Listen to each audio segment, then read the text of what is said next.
नमः सिद्धेभ्यः।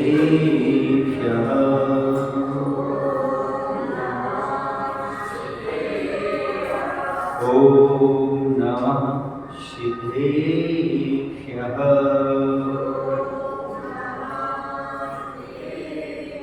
जय श्री ओम नमः सिद्धेभ्यः।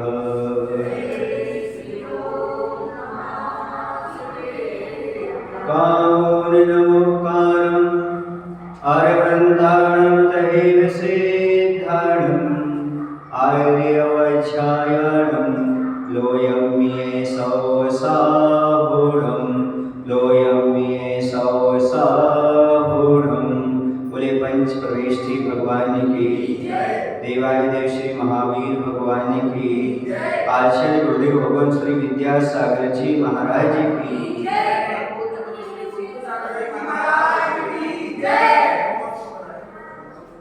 देवगति का प्रकरण चल रहा है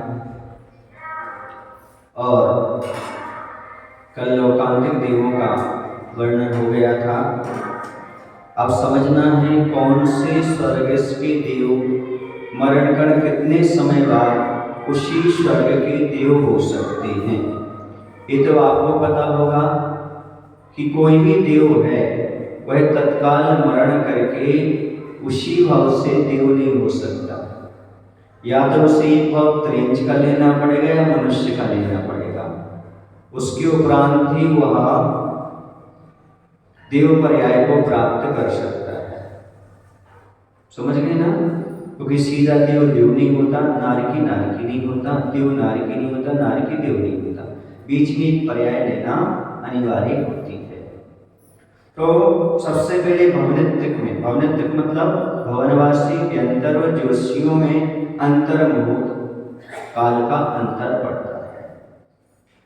कोई जीव वहां से मरण करके देवगति से मनुष्य त्रिंच हुआ, पर अंतर मुहूर्त में फिर वह पुनः उसी भवनित्रिक में जन्म ले सकता है।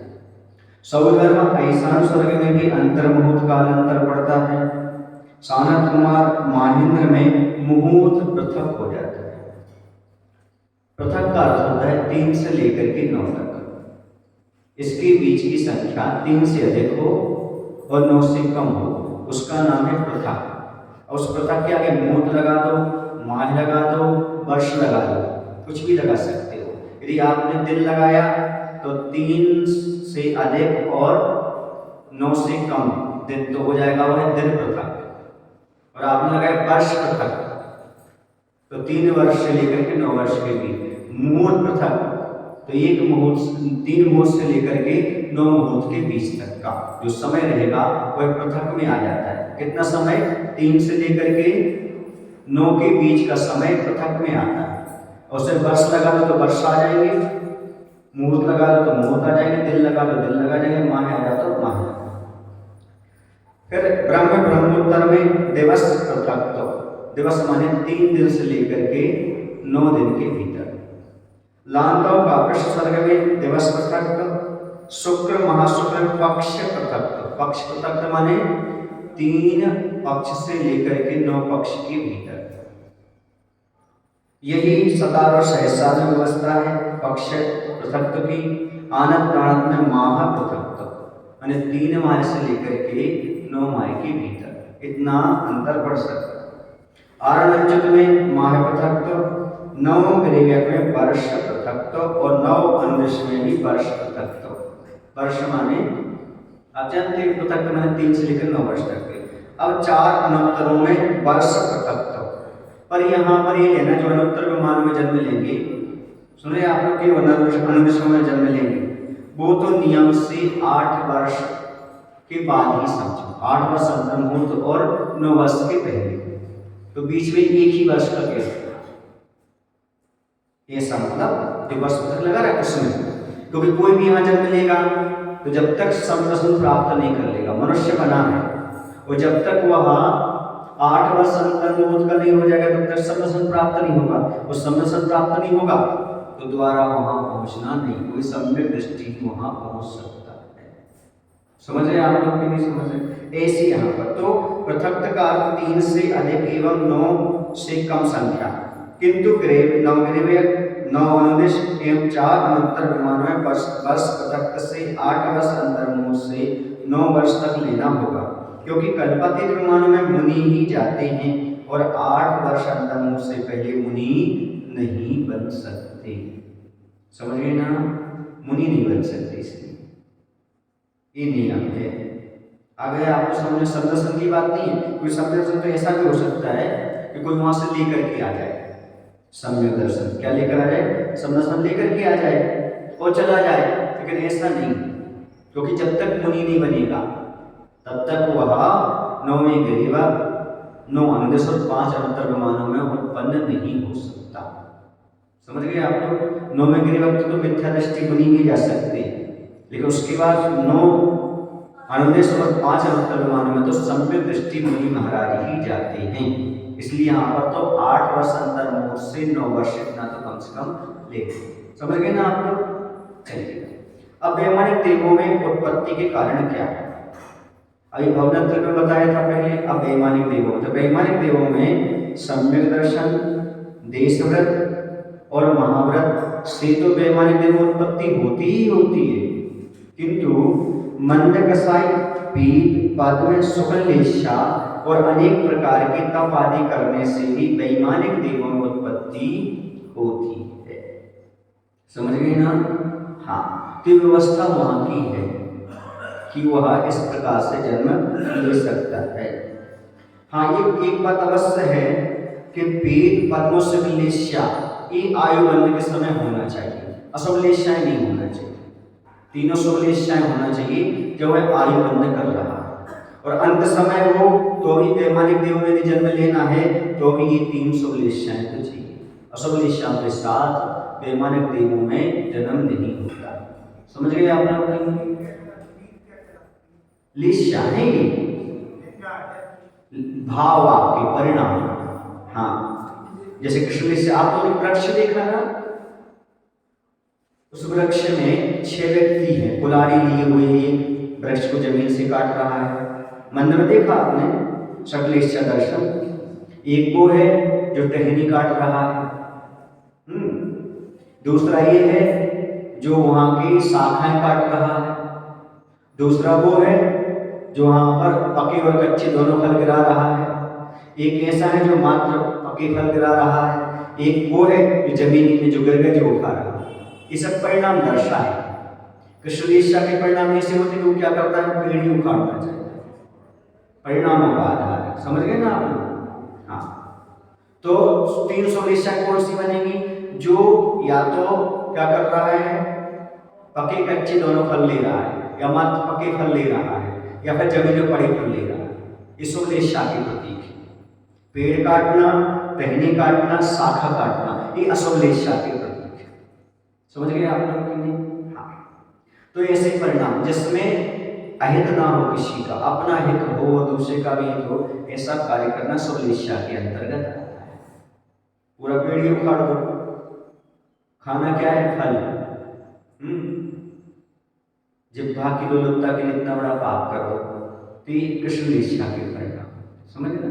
अत्यंत क्रोधी होना, मायावी होना, छल कपट होना, दूसरे का हित सोचना, बात बात पर लड़ाई गए विरोध पालना, ये सब कृष्णेशा के परिणाम। समझ गए ना? ऐसे कृष्ण, नील, कापूत, पीत, पद्म, शुक्ल ऐसी लेशाएं हुआ करती 6 जो आपके परिणाम है। तो लेशा किसे कहते हैं? लेशा जो आत्मा को कर्मों से लेप दे, वो लेशा है। आगे एक प्रकरण आएगा, आपको लेशा पढ़ाएंगे हम।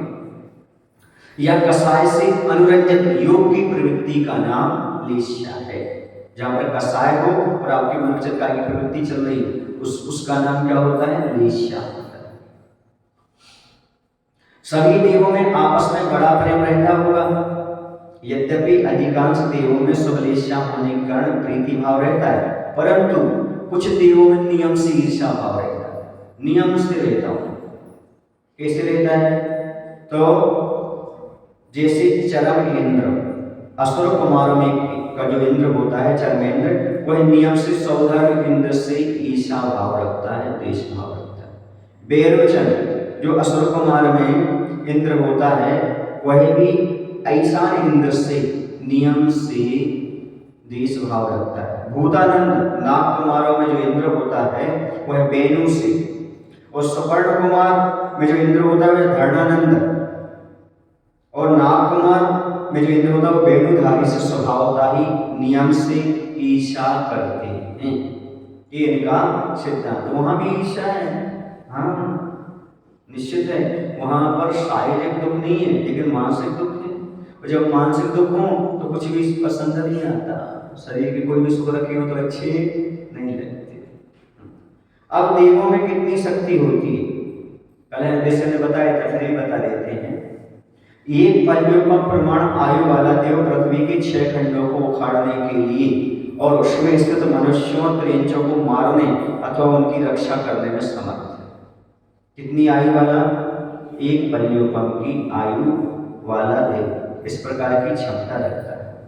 सागरोपम आयु वाले देव, जैसे किसी की 7 सागर आदि है तो सागरोपम आयु वाले देव जम्बू द्वीप को भी पलटने की और उसमें स्थित मनुष्यों त्रिंचों को मारने अथवा रक्षा की सामर्थ्य रखते हैं। इतनी इनके पास शक्ति होती है। सौधर्म इंद्र नियम से जम्बूद्वीप को उठाकर फेंक सकता है। इस प्रकार कोई आचार्य उसकी शक्ति स्वभाव का निरूपण करते हैं। त्रिलोकपन्नति ग्रंथ के अनुसार एक निकृष्ट देव भी होगा तो 100 लोगों को मारने और उनको उन जीवों को रक्षा करने में समर्थ होता है। ऐसे इनके पास सामर्थ्य होती है। समझ रहे आप लोग? सामर्थ्य का उपयोग हो या ना हो पर सामर्थ्य होती है। जैसे रिद्धिधारी को रिद्धियां होती हैं, जीवन में कोई उपयोग ही नहीं होता। तो इस प्रकार से, लेकिन एक विशेषता है महादेवों पर कि जैसे जैसे ऊपर बढ़ते जाते हैं शक्ति तो बढ़ती जाती है, लेकिन उनकी गति, शरीर, परिग्रह, अभिमान कम होता चला जाता है। और यहाँ पर लोग जितने बड़े आदमी होते जाते हैं उतना अभिमान बढ़ता जाता है। और वहां पर जितने बड़े होते जाते हैं उतना अभिमान कम होता जाता है। गति माने आवागमन, आवागमन कम हो जाता है। जैसे कल्पातीत यानी नौमिक देव 16 वर्ष ऊपर के देव यहाँ नहीं आते, पंचकर्णक में भी वहीं से नमस्कार कर लेते हैं। समझ गए? कम आना जाना होता है, शरीर छोटा होता जाता है, उनका परिग्रह भी कम होता जाता है और अभिमान भी कम होता चला जाता है जितनी वो ऊंचाई पर पहुंचते चले जाते हैं। देव अवधि ज्ञान में कहाँ तक का जान सकते हैं? तो सबसे बड़ी विशेषता तो ये है कि वह अपने ऊपर तो अपने विमान के 10 दंड तक जानेंगे। जो जहाँ पर है उससे ऊपर तो 10 दंड तक, नीचे उनकी व्यवस्था है। नीचे कैसे? तो सौधर्म में ऐसान वाला प्रथम नरक तक जान सकता है। उनका विज्ञान कहाँ तक काम करेगा? नीचे प्रथम नरक तक की एक्टिविटीज को जानेंगे। सानत कुमार और माहिर 2 से नरक तक, ब्रह्मोत्तर लांतो का पृष्ठ का विज्ञान 3 नरक तक, शुक्र महाशुक्र सता सहस्रास का अवधि ज्ञान 4 नरक तक, आनंद प्राण प्राण अच्युत का 5वें नरक तक, 9 विवेक का 6ठे नरक तक, 9 अनुदेश का लोक नाड़ी पर्यंत, 5 अनुत्तर का लोक नाड़ी पर्यंत पूरा का पूरा जान लेते हैं। तो ऐसा ही लगा करके अपन चले तो देखें, पहले एक स्वर्ग बढ़ रहा है। सौधर्म ईशान्य वाले का प्रथम था तो सनत कुमार का दूसरा हो गया। ब्रह्मोत्तर नाथों का वर्ष 3 तक पहुंच गए अवधि ज्ञान के मामले में। शुक्र महाशुक्र सता सहस्रा और छोटे तक पहुंच गए। आनंद प्राण अच्युत 16वें स्वर तक के 5वें नरक तक। ठीक है ना? बोलो ना भाई, पहले 2 ये बन गई फिर 4 नहीं। ठीक है, तो ये 4 3 12 हो गए और 2 दूनी 4 हो गए तो 16 हो गई। कहाँ? 5वें नरक तक की। 16वें स्वर तक का देव कौन से नरक तक का जान सकता है अवधि ज्ञान से? 5वें नरक तक। 9वें क्रिया वाला 6ठे तक, 9वें स्वर लोक नाड़ी तक और 5 अनुत्तर वाला भी लोक नाड़ी तक। सभी देव ऊपर अपने विमान के 10 दंड तक जानते हैं, हमने बता दिया। त्रियक में तिरछे में असंख्यात कोड़ा कोड़ी योजन त्रियक रूप से जानते हैं, अपने ऐसे तिरछे में समतल में। ठीक है ना? ऊपर 10 दंड तक, नीचे दर्प व्यवस्था बता दें और यहाँ त्रियक में तिरछे में असंख्यात योजन तक जानते हैं। देवगति दुखों का वर्णन। देवगति में दुख है कि सुख है? तो सुन लीजिएगा, देवों में शारीरिक दुख नहीं है किंतु मानसिक दुख बहुत है। शारीरिक सुख होते हुए भी मन दुखी है, तब सारी भोग सामग्री भी रखी रहे तो सब नीरस हो जाती है। कहते ना, चांदनी भरी रात में बरसात बुरी लगती है, चांदनी भरी रात में बरसात बुरी लगती है, और घर में पड़ी हो अर्थी तो बारात बुरी लगती है, जब दिल में हो कोई दर्द तो हर बात बुरी लगती है। ऐसी दिल में दर्द है, मानसिक दुख है, सब बातें फीकी लगने लगती। देव दूसरे बड़े इंद्रों के वैभव को देखकर ईर्ष्या करते हैं, ये सबसे बड़ा दुख है, ईर्ष्या जन। न यहाँ छूटता है और न वहां छूटता है। ईर्ष्या सब जगह विद्यमान है। कोई प्रियजन आयु पूर्ण कर स्वर्ग से च्युत होते हैं तो उनके वियोग को भी देव देवी सहन करते हैं, ये भी होता है। कोई अपने संबंधी हैं, परिवारजन हैं, प्रियजन हैं, उनकी आयु पूर्ण कर ली, स्वर्ग से च्युत हो गए, उनका वियोग हो गया तो सहन करना पड़ता है, देव को देवी का, देवी को देव का। एवं मरण के 6 माह पहले स्वयं की जो माला होती है वो मुरझा जाती है। आप लोगों ने सुना वो मंदार माला नाम सुना हुआ है ना, तो माला होती है वो मुरझा जाती है, इसलिए स्वर्ग छूटने का भी दुख होता है। उन्हें अब मालूम पड़ जाता 6 महीने बाद हमें स्वर्ग छोड़ना पड़ेगा, ये सब भोग हमारे छूट जाएंगे। हमारा विलाप करत दुख सब दुख देव देवियां सहन करते हैं, ऐसे देवों में अपवादजनक दुख नहीं होते, क्योंकि स्वर्ग में किसी का कोई अपवाद नहीं होता। बाकी ये मानसिक दुख तो वहां पर है, वियोग जन्य दुख वहां पर है, ईर्ष्या जन्य दुख वहां पर है।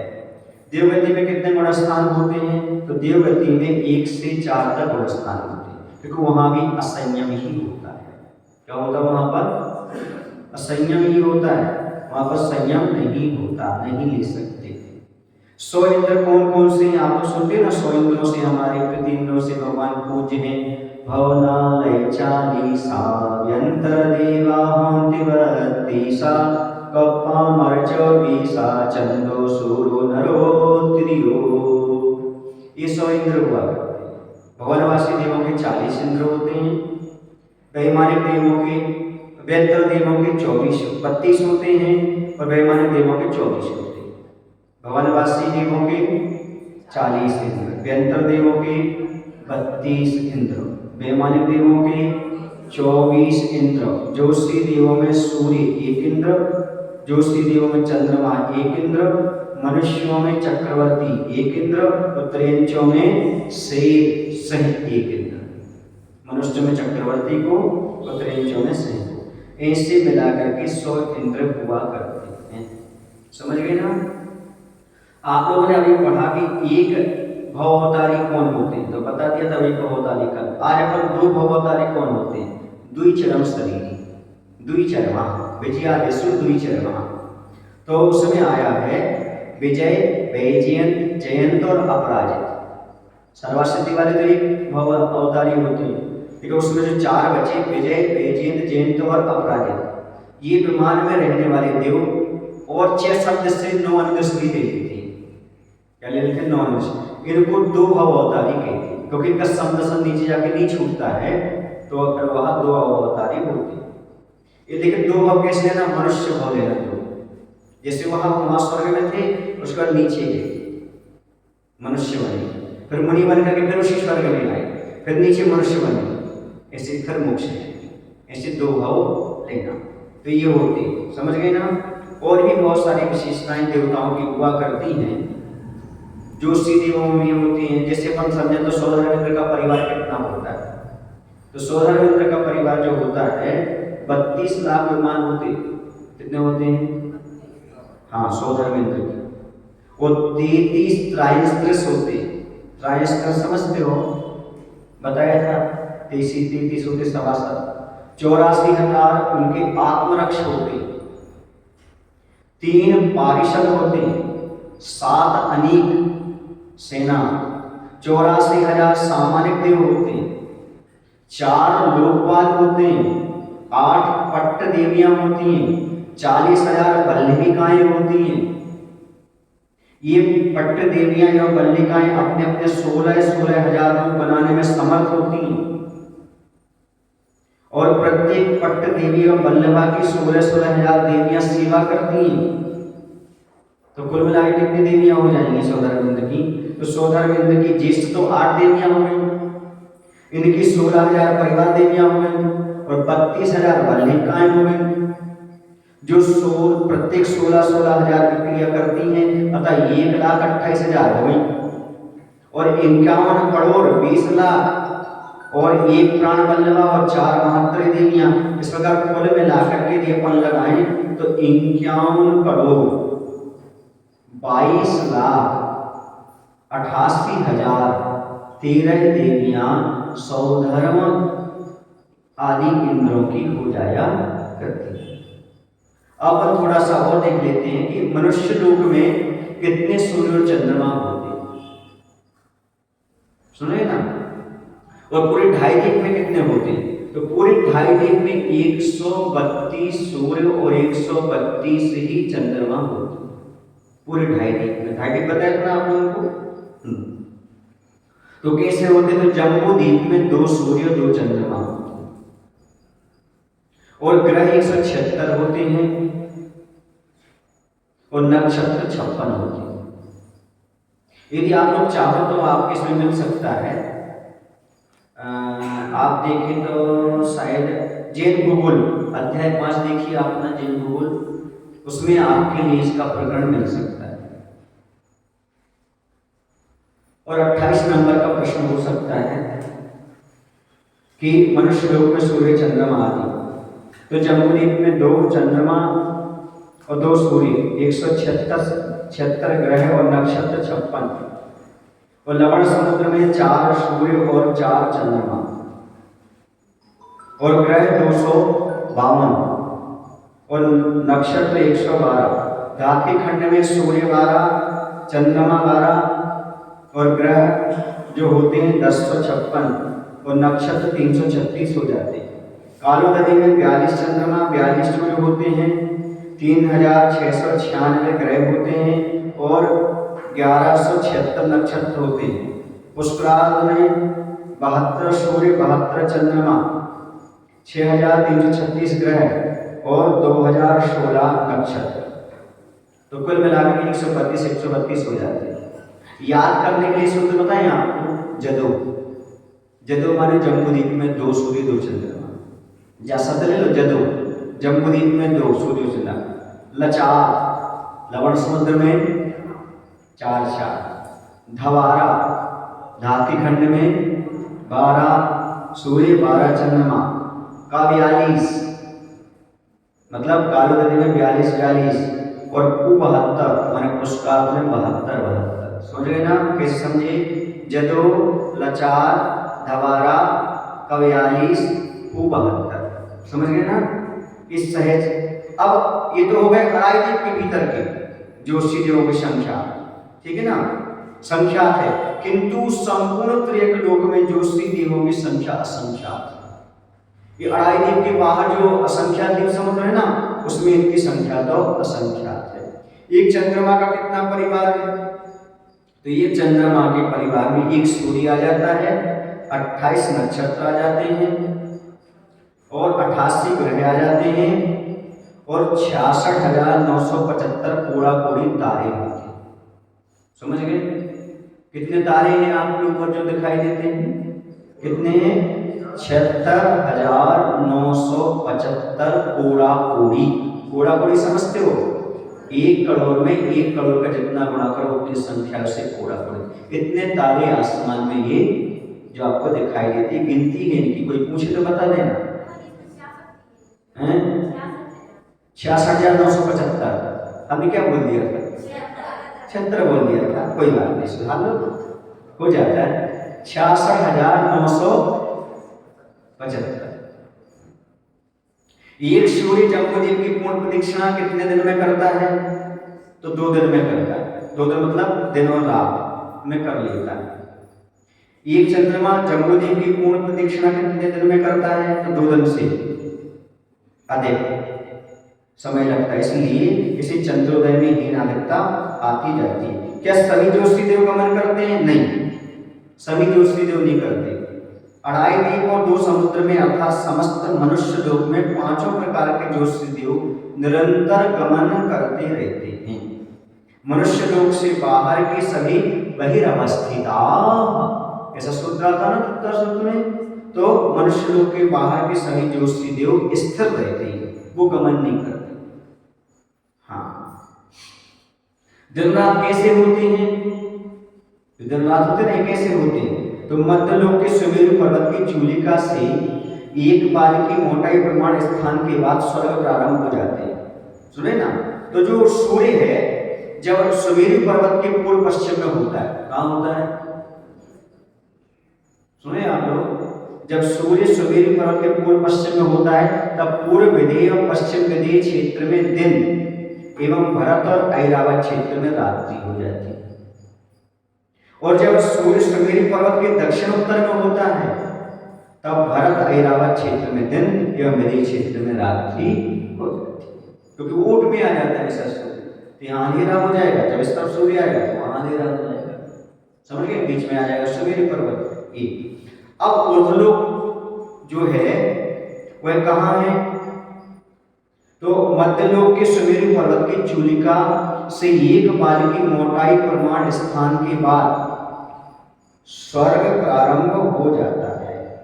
कहाँ? जो सुमेरु पर्वत उसकी चूलिका से एक बाल की मात्र अंतर है, उसके बाद पर वो तुम्हारा ऋजु विमान स्वरूप हो जाता है, अर्थात जो तुम्हारे शोधन ईशान आदि हैं इनके विमान स्वरूप हो जाया करते हैं। चित्रापृथ्वी, नीचे चित्रापृथ्वी से 1.5 राज्यों में शोधन ईशान स्वर्ग आमने सामने है, बताया था ना युगल, ऐसे बताया था ना आपको। ये सब कहाँ? सूर्य विश्व तक बताया था। फिर उसके बाद 9 ग्रीवक एक के ऊपर एक, फिर 9 अनुदिश आजू बाजू में, फिर 5 अनुत्तर विमान आजू, बताया था ना आजू बाजू। इस प्रकार से इनकी व्यवस्था रहती है। सिद्धालय कहाँ है फिर? तो आपने जो सर्वासिद्धि पढ़ा था, तो सर्वासिद्धि विमान की ध्वजदंड से 12 योजन ऊपर जाकर, कितना योजन? 12 योजन ऊपर जाकर अष्टम पृथ्वी है। अष्टम मतलब बोलते ना आप लोग, अष्टम वसुधा पाने को या कर में 8वां द्रव्य लिए, तो अष्टम वसुधा है जिसका नाम है ईसद प्रागभार नामक पृथ्वी। कौन सी पृथ्वी है? ईसद प्रागभार नामक अष्टम पृथ्वी है। उसके बीचों बीच 45 लाख योजन गोल अर्धवृत्त का एवं 8 योजन मध्य में मोटी चांदी और स्वर्ण की सदृश और नाना रत्नों से परिपूर्ण सिद्ध शिला है। ऐसी सिद्ध शिला 45 लाख योजन गोल है और 8 योजन मध्य में मोटी है, चांदी और स्वर्ण के सदृश है और नाना प्रकार के रत्नों से परिपूर्ण है। ऐसी सिद्ध शिला है जो आगे आगे क्रम से कम होती गई, जैसे छत्र होता ना, छत्र ऐसा ऐसा कम होता जाता है ऐसा, तो अंत में 1 अंगुल प्रमाण रह जाती है, समझ गए ना? वह उत्तान धवल छत्र के सदृश है, उठी हुई छत्र के अनुसार। अब आप लोग कैसे बताते? सिद्ध शिला ऐसी बताते, ऐसी बनाते सिद्ध शिला। अब छत्राकार तो ऐसी उत्तान के छत्र के अनुसार लिया जाए तो धवल छत्र के अनुसार, ये त्रिविपन्नति आदि ग्रंथों में मिलता है। तो ईशद प्रागभार नामक अष्टम पृथ्वी की चौड़ाई पूर्व पश्चिम आदि सब अलग अलग है। तो सिद्ध क्षेत्र का पूरा विस्तार कितना है? तो मनुष्य क्षेत्र प्रमाण है, अर्थात 45 लाख योजन है। सिद्ध क्षेत्र का विस्तार कितना है? 45 लाख योजन। इस प्रकार की यहाँ पर व्यवस्था हुआ करती है। तो और भी अपन समझ सकते हैं यहाँ पर कि सूर्य का ताप कहाँ तक फैलता है। तो सूर्य का ताप सुदर्शन मेरु के मध्य भाग से लेकर लवण समुद्र के 6वें भाग तक फैलता है और सूर्य बिंब से चित्रा पृथ्वी 800 योजन नीचे है और 1000 चित्रा पृथ्वी की जड़ है। सूर्य का ताप नीचे की ओर 1800 योजन तक फैलता है,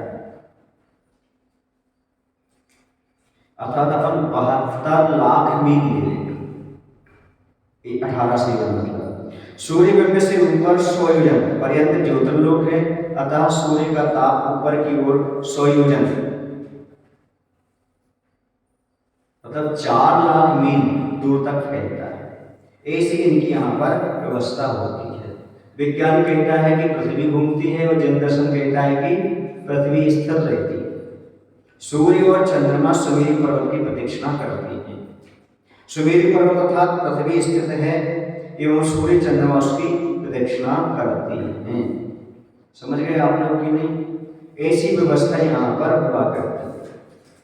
क्या सूर्य और चंद्रमा की गति घटती बढ़ती रहती है? हाँ, घटती बढ़ती रहती है। सूर्य चंद्रमा की प्रथम वीथी में हाथी पथ रहती है, अतिमंद रहती है। मध्यम वीथी में जो गलियां रहती, गलियां जो घूमने की, तो उसमें घोड़े की चाल समान रहती है मध्यम गति, और बाह्य वीथी में सहस्त्र तेज गति हो जाती है। पहले मंद और उससे तेज और उससे और तेज गति हो जाया करती है। तो सबकी अलग अलग हुआ करते हैं, ऐसी इनकी ज्योतिषियों की व्यवस्था हो जाती है। अब थोड़ा सा ये समझ लें इसमें भी कि सुमेरु पर्वत और नंदीश्वर द्वीप क्या है। सुमेरु पर्वत की कैसी क्या व्यवस्था है? तो यह मध्य लोक का सर्वप्रथम पर्वत है। सुमेरु पर्वत कौन सा है? मध्य लोक का सर्वप्रथम पर्वत है। विदेह क्षेत्र के बहुमध्य भाग में स्थित स्वर्ण वर्ण व कूटाकार पर्वत है। यह जम्बूद्वीप में एक, धात्की खंड में 2 और उष्ट्राद्वीप में 2, ऐसे कुल मिलाकर के 5 सुमेरु पर्वत हो जाते हैं। जम्बूद्वीप में 1, धात्की खंड में 2 और उष्ट्राद्वीप में 2 पर्वत, ऐसे 5 सुमेरु पर्वत हो जाते हैं। इनमें प्रत्येक में 16-16 चैत्यालय। कितने मंदिर हैं? आखिर चैत्यालय 16-16 है, तो कुल मिलाकर के 16 पंचे 80 चैत्यालय। 80 में 108 प्रतिमाएं, तो उनकी गुणा कर दो। 80 में कितने आ जाएंगे? 8640 प्रतिमाएं हैं 5 सुमेरु में। यह पर्वत तीर्थंकरों के जन्माभिषेक का आसन रूप माना जाता है। इसी सुमेरु पर्वत पर भगवान का जन्माभिषेक होता है भरत क्षेत्र के तीर्थंकरों का। सुमेरु पर्वत की ऊंचाई 140 योजन है। सुमेरु पर्वत की जड़ 1000 योजन है। इसके ऊपर भद्रसाल वन है, नंदन वन, सोमनस वन और पांडुप वन है। पांडुप वन के मध्य में सुमेरु पर्वत की चोटी या चूलिका प्रारंभ होती है जो 40 योजन है। उस चोटी की ईशान दिशा में पांडुशिला है। कौन सी दिशा में? ईशान दिशा में पांडुशिला, आग्नेय में पांडुप कमला, नैऋत्य दिशा में रक्ता और वायव्य में रक्ता कमलाशिला जो अर्धचंद्राकार है, चंद्रमा के अर्धचंद्र के आकार का। इसमें क्रमशः क्या होता है? तो जो अपन ने देखी थी जो ईशान दिशा में है पांडुशिला, उसमें भरत क्षेत्र के तीर्थंकरों का अभिषेक होता है ना। और जो आग्नेय में थी पांडु कमला, उसे पश्चिम में देगी, और जो नैऋत्य में थी उसमें ऐरावत क्षेत्र की, और जो रक्त कमला दूसरे पूर्व में देगी। सब तीर्थंकरों का देव का अभिषेक जन्माभिषेक होता है, वहां पर देव करते हैं। इस प्रकार धात्की खंड द्वीप में पूर्व तथा पश्चिम दिशा में विजय और अचल नामक 2 मेरु हैं, तथा पुष्कर द्वीप में पूर्व तथा पश्चिम दिशा में मंदर और बिंदुनमाली नामक 2 मेरु हैं। इन पर आकृतिम चैत्यालयों की रचना है। सुमेरु अथवा सुदर्शन मेरु के समान ही है। विशेषता इतनी है कि इन पर्वतों में प्रत्येक की ऊंचाई 84,000 योजन है एवं 1000 योजन की जड़ पृथक है। अतः इन चारों पर्वतों की कुल ऊंचाई 85,000 योजन हो जाती है। ऐसे सुमेरु पर्वत का पूरा वर्णन हो गया। अब हम समझ लेते हैं नंदीश्वर द्वीप कौन सा द्वीप है। तो ये 8वां द्वीप है नंदीश्वर। कौन सा द्वीप है? आप लोग पढ़ते ना, भुवन बावन प्रतिमान किस प्रकार से कैसे होते हैं, तो सुन लीजिए नंदीश्वर द्वीप की व्यवस्था। इस मध्य लोक में असंख्यात द्वीप और समुद्र हैं, जिसमें 7 द्वीप और 7 समुद्र के बाद 8वां द्वीप नंदीश्वर द्वीप आता है। इस द्वीप की पूर्व दिशा में एक अंजनगिरी नामक काले रंग का पर्वत है। कौन सी दिशा में? हाँ, तो अपने माइंड में चित्र बनाते रहना।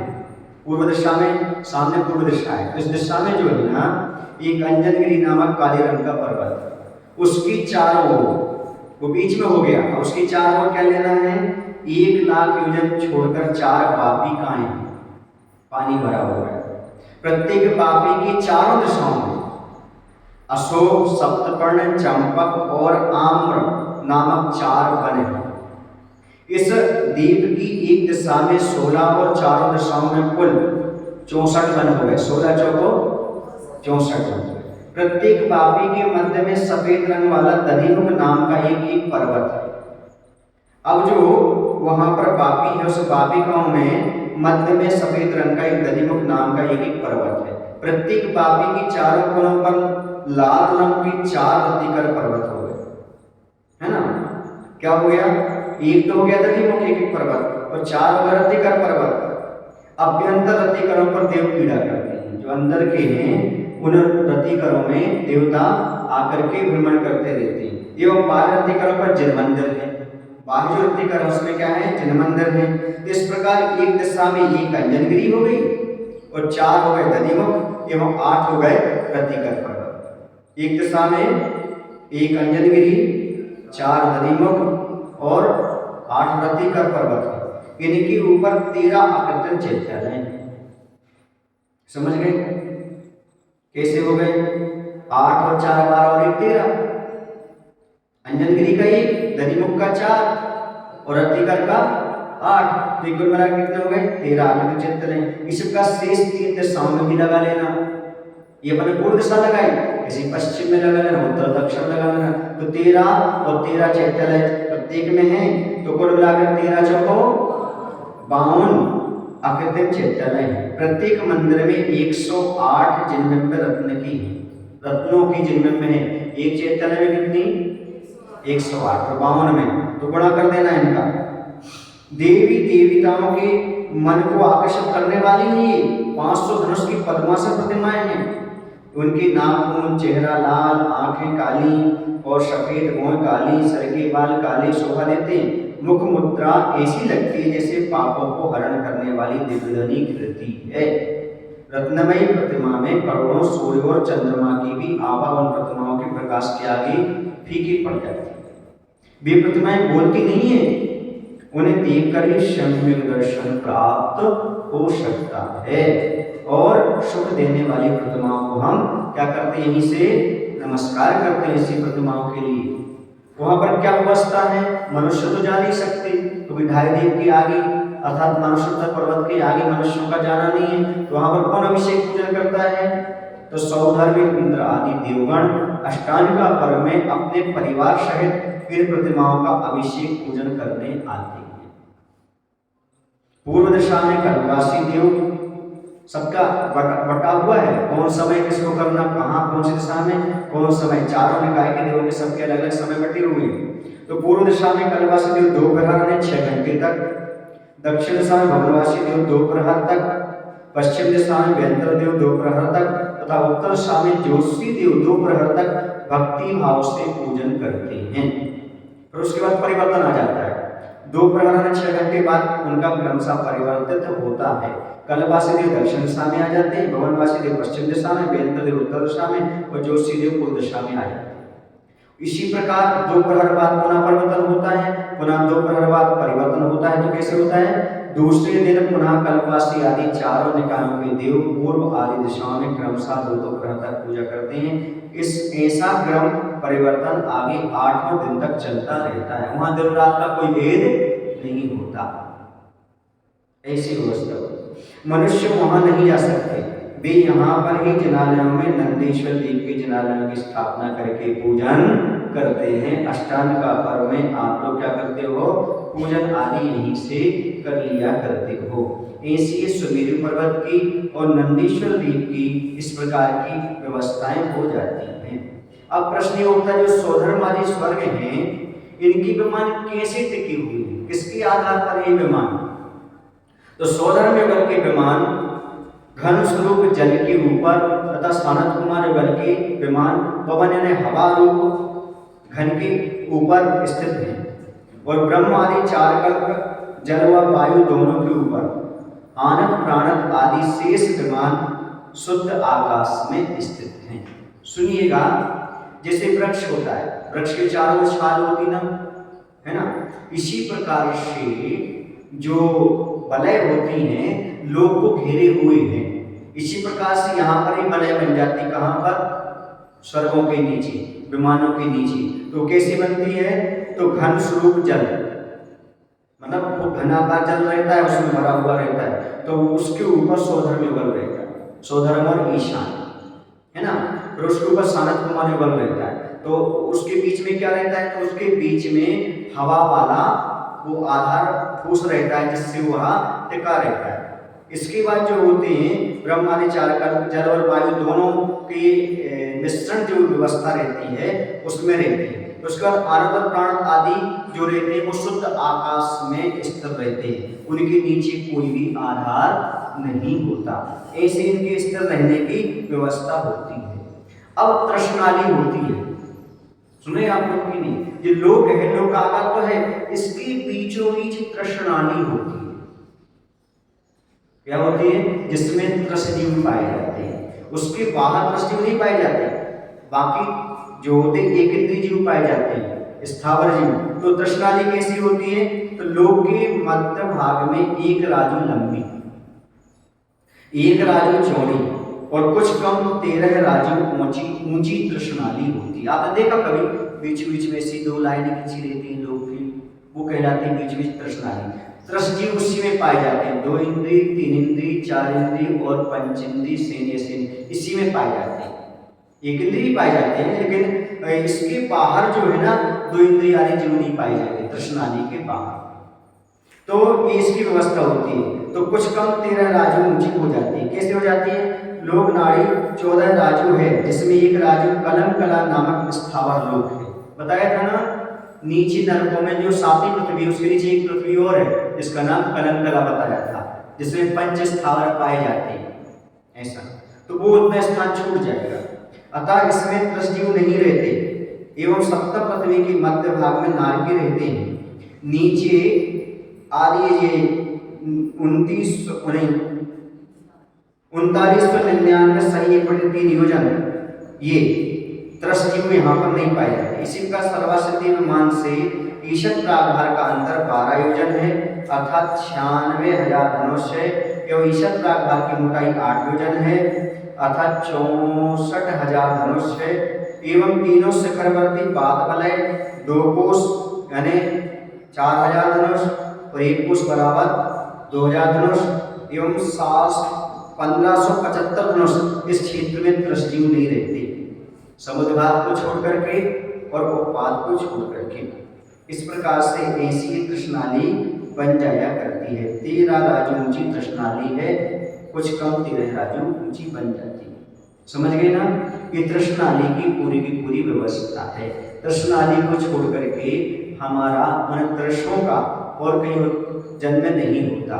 उपपाद की अपेक्षा या समुद्र की अपेक्षा बताया, उपपाद की अपेक्षा ऐसा कोई यहाँ पर त्रसजीव है, मरण करके एक इंद्रिय में जन्म लेना चाह रहा है, बस कुछ नहीं, एक इंद्रिय में जन्म लेना चाह रहा है, कहाँ, तो वहाँ जाएगा तो उसके बाहर हुआ है, तृष्णाली के बाहर पाया जाएगा। या फिर केवल योगन जो समुद्रघात करते हैं तो पूरे लोक में उनके आत्मदेश फैल जाते हैं, इस अपेक्षा से मात्र वह लोक के बाहर, बाकी अन्यत्र नहीं पाए जाते। समझ गए ना, तृष्णाली में त्रसजीव पाए जाते। बोलो महावीर भगवान की, आचार्य विद्यासागर जी महाराज की। जावाणी के जानते सूझे लोकालो, सोवाणी मस्तक धरो सदा देत हूँ। ए जिनवाणी भारती मातो जपौन रे, जो तेरो शरणाग है